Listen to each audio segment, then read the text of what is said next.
La FNAIM, Fédération nationale de l'immobilier, et ses 20 agences de l'Aube vous présentent la Minute de l'immobilier.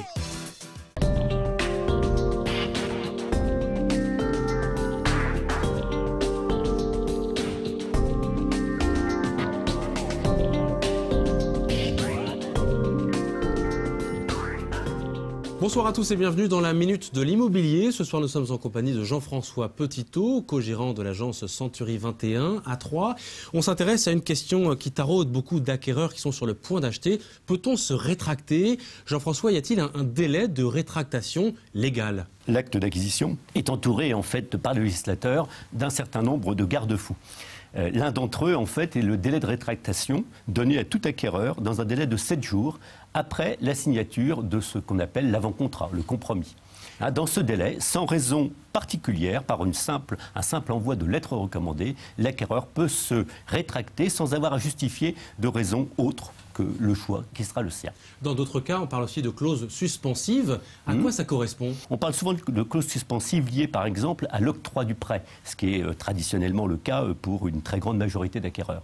Eh bien, c'est la capacité effective qu'a l'acquéreur sur obtention de la part de l'organisme prêteur sollicité, d'obtention en fait d'un refus de prêt, eu égard en fait à des critères de non-acceptation par l'organisme prêteur, d'obtenir effectivement le désengagement de la signature qu'il avait faite en amont. A contrario, de l'autre côté, si on passe 7 jours, 8 jours, 9 jours, 15 jours, est-ce qu'on doit quelque chose au vendeur, si on est acquéreur et que finalement on veut se rétracter? Bien, en fait, si ces critères objectifs que nous avons définis en amont ne sont pas applicables, effectivement, puisqu'on a créé en quelque sorte un préjudice vis-à-vis du vendeur, puisqu'on a retenu de manière abusive un bien et qu'on a fait perdre la chance, entre guillemets, au vendeur de proposer son bien à un autre acquéreur. La date butoir, c'est bien sûr la signature de l'acte authentique. Une fois que cette signature est faite, là, pour le coup, il n'y a plus de possibilité de se rétracter. Non, il n'y a pas de possibilité de se rétracter. Il faut savoir que depuis quelques années maintenant,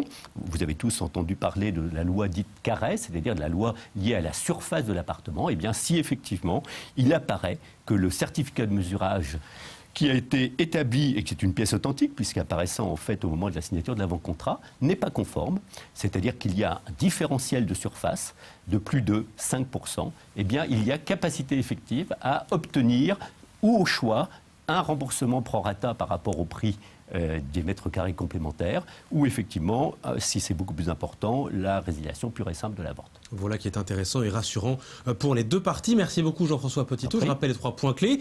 Il y a possibilité de se rétracter au bout de 7 jours à partir du compromis de vente. Il y a également des clauses suspensives. Bien généralement, elles sont liées à l'obtention du prêt bancaire. Et enfin, il y a aussi des critères, par exemple, de surface. Si elles ne sont pas respectées entre l'acte authentique et la réalité de la chose, eh bien, on peut se rétracter et donc ne pas acheter ce bien. Merci beaucoup Jean-François et à très bientôt.